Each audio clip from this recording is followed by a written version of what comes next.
Hello, my fellow classmates. Today I'm going to be discussing a topic with you that can be uncomfortable or cause anxiety in some. What I'm going to be discussing is the psychological damage that can occur from sexual assault. Though the physical damage is real, the psychological damage is ongoing and reoccurring. We live in a world where we walk by people every day facing their own invisible battles, and we don't know what people are going through. Let me give you a piece of my testimony.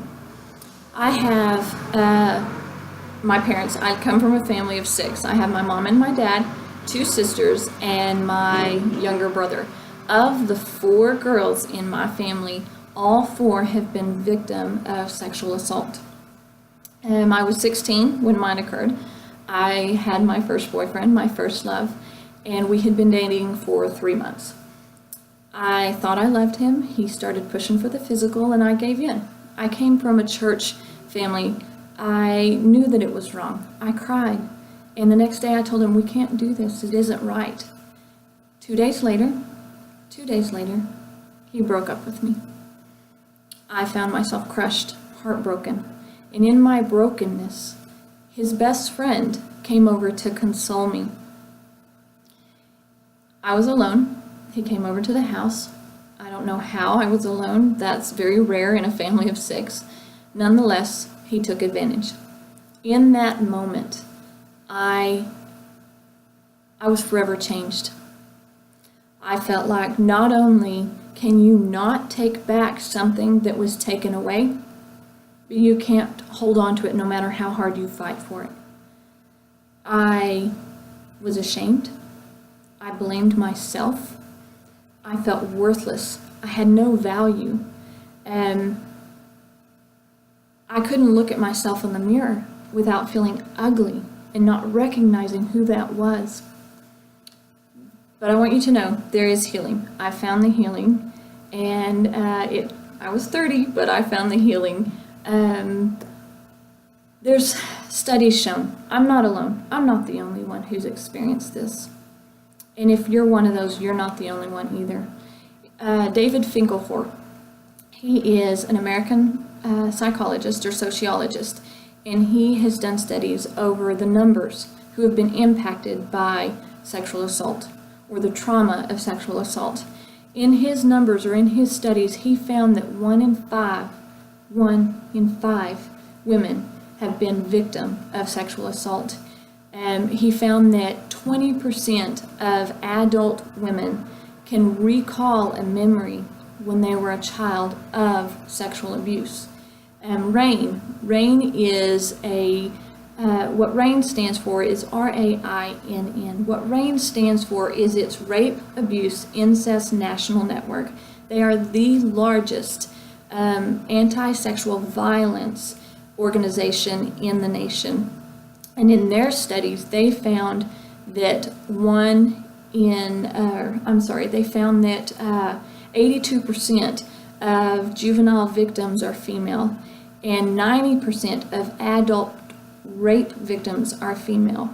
Finkelhor also found that 1 in 20 men will be impacted by sexual assault or have been victims of sexual assault, and 5 to 10% of men can recall a memory as a child of sexual assault.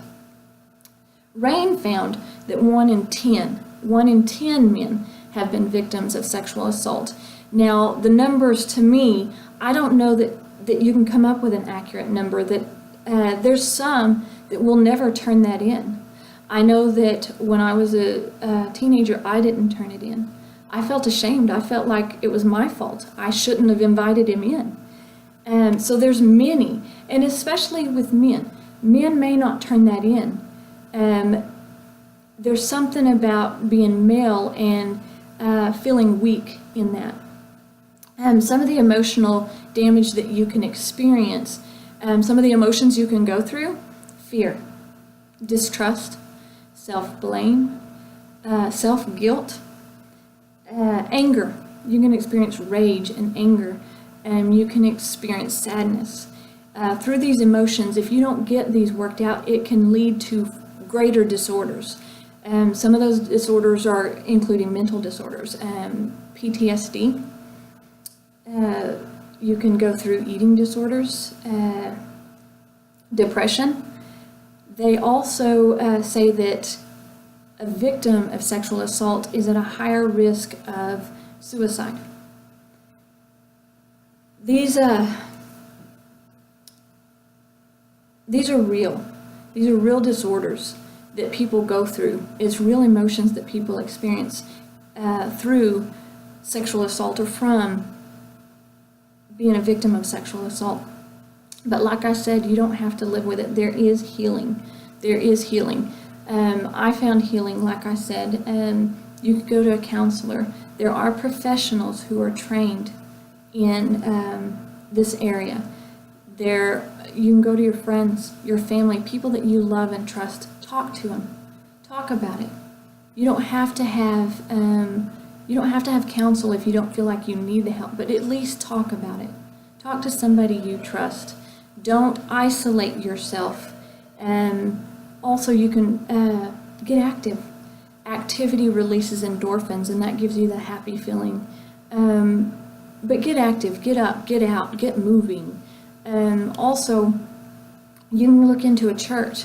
You can get with church ministries. You can make new friends. Through my healing, I found it through God. God ultimately got to touch that part of my heart. There was a lot of destruction that went on before that moment, but God got to my heart with people that He placed in my life and ministries that He put me in with. I'm now giving my testimony and helping others, and you can help others with your testimony too. I appreciate the opportunity to speak on this topic and to share it with you guys. I appreciate your time.